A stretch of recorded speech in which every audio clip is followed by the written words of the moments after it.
दोस्तों, आज के इस वीडियो में वट सावित्री पूजा, वट वृक्ष का महत्व, पूजन सामग्री, पूजन विधि एवं वट सावित्री व्रत की कथा सुनने को मिलेगी। वट सावित्री व्रत का हिंदू धर्म में काफी महत्व माना जाता है। इस दिन सुहागिन महिलाएं अपनी सुहाग की रक्षा के लिए वट वृक्ष और यमदेव की पूजा करती हैं। शाम के समय वट की पूजा करने पर ही व्रत को पूरा माना जाता है। इस दिन सावित्री व्रत और सत्यवान की कथा सुनने का विधान है। शास्त्रों के अनुसार इस कथा को सुनने से मनवांछित फल की प्राप्ति होती है। कथा के अनुसार सावित्री यमराज से अपने पति सत्यवान के प्राण वापस ले आई थी। इस व्रत में कुछ महिलाएं फलाहार का सेवन करती हैं तो कुछ निर्जला उपवास भी रखती हैं। वट वृक्ष का महत्व। हिंदू धर्म में वट सावित्री व्रत में वट और सावित्री दोनों का बहुत ही महत्व माना जाता है। पीपल की तरह वट या बरगद के पेड़ का भी विशेष महत्व होता है।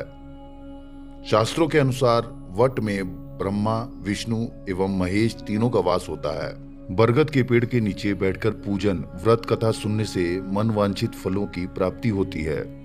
वट वृक्ष अपनी लंबी आयु के लिए भी जाना जाता है, इसलिए यह वट अक्षय वट के नाम से भी मशहूर है। पूजन सामग्री।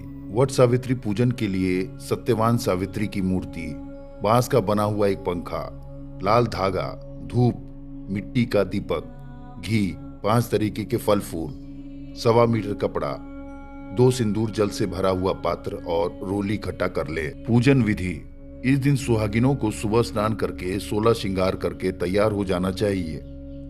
वट सावित्री में वट यानी बरगद के पेड़ का बहुत महत्व माना जाता है। शाम के समय सुहागिनों को बरगद के पेड़ के नीचे पूजा करनी होती है। एक टोकरी में पूजा की सभी सामग्री रखें और पेड़ के जड़ों में जल चढ़ाएं। जल चढ़ाने के बाद दीपक जलाएं और प्रसाद चढ़ाएं। इसके बाद पंखे से बरगद के पेड़ को हवा करें और सावित्री माँ का आशीर्वाद लें। वट वृक्ष के चारों ओर कच्चे धागे या मौली को 7 बार बांधते हुए पति की लंबी उम्र और स्वास्थ्य की कामना करें। इसके बाद माँ सावित्री सत्यवान की कथा सुने। घर जाकर उसी पंखे से अपने पति को हवा करें और आशीर्वाद लें। फिर प्रसाद में चढ़े फल आदि ग्रहण करने के बाद शाम को मीठा भोजन अवश्य करें। वट सावित्री व्रत की कथा। बहुत पहले की बात है। अश्वपति नाम का एक सच्चा ईमानदार राजा था। उसकी सावित्री नाम की बेटी थी। जब सावित्री शादी के योग्य हुई तो उसकी मुलाकात सत्यवान से हुई। सत्यवान की कुंडली में सिर्फ 1 वर्ष का ही जीवन शेष था। सावित्री पति के साथ बरगद के पेड़ के नीचे बैठी थी।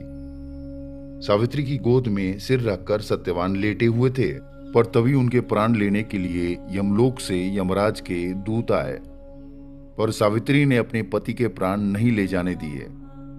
तब यमराज खुद सत्यवान के प्राण लेने के लिए आते हैं। सावित्री के मना करने पर यमराज उसे वरदान मांगने को कहते हैं। सावित्री वरदान में अपने सास ससुर की सुख शांति मांगती है।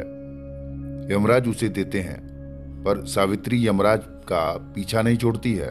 यमराज फिर से उसे वरदान मांगने को कहते हैं। सावित्री अपने माता पिता की सुख समृद्धि मांगती है। यमराज तथास्तु बोलकर आगे बढ़ते हैं, पर सावित्री फिर भी उनका पीछा नहीं छोड़ती है। यमराज उसे आखिरी वरदान मांगने को कहते हैं, तो सावित्री वरदान में एक पुत्र मांगती है। यमराज जब आगे बढ़ने लगते हैं तो सावित्री कहती है, पति के बिना मैं कैसे पुत्र प्राप्ति कर सकती हूँ। इस पर यमराज उसकी लगन बुद्धिमता देखकर प्रसन्न हो जाते हैं और उसके पति के प्राण वापस कर देते हैं। तो दोस्तों, ये थी वट सावित्री पूजा की कथा, जो कि हर सुहागिन महिलाओं को अपने पूजा के दौरान जरूर सुननी चाहिए। इस कथा और इस पूजा के बारे में आपकी क्या राय है, हमें कमेंट बॉक्स में अपनी राय जरूर दें। वीडियो अगर अच्छी लगी है तो लाइक और हमारे चैनल को सब्सक्राइब जरूर करें। मिलते हैं किसी दूसरी बेहतरीन कहानी में, तब तक के लिए आपका प्यार, आपका आभार।